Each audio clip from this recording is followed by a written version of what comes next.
Hello and welcome to Musings and Monologues.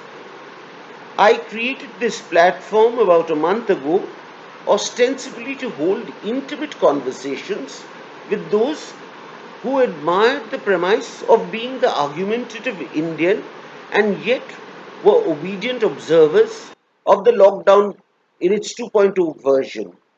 With the 3.0 version of the lockdown, relaxing rules of engagement, all hell seems to have been broken since yesterday. The opposition is back with its vicious attacks.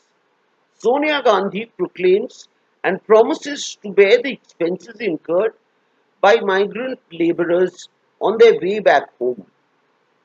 Mamata Banerjee has chosen to conceal the details of COVID positive cases and the mortality rate in West Bengal.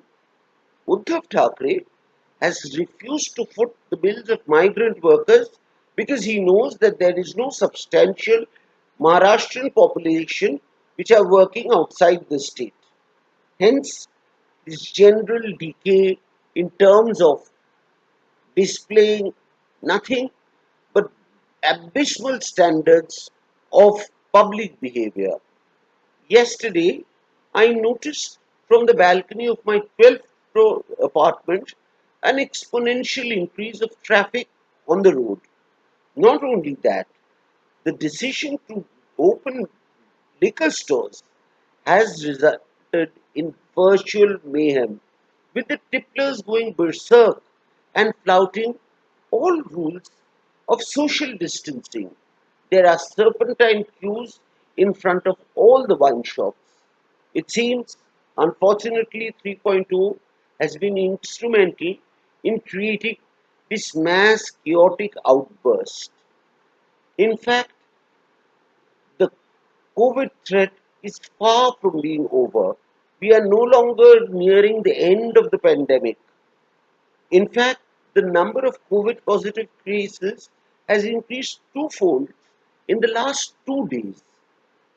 Yet, we have chosen to go back to our savage days and behave in a savage fashion. It seems no lessons have been learned by the populace in the 2.0 version of the lockdown. We are now heading towards anarchy and deviant social behavior. Where do we go from here? The age of uncertainty stares us in the face. Modi's call for control is rubbished and now cast aside. It seemed in 2.0 many people were willing to go the Modi way, and this without any hint of a political battle and bid being raised for the ruling party. It's a matter of sheer factual detail. Human beings are silencing all calls for rational behavior. It is an outburst of nothing more than human greed and avarice. When we could survive 40 days of lockdown in the 2.0 version, why can't we tackle the nightmares for 15 more days?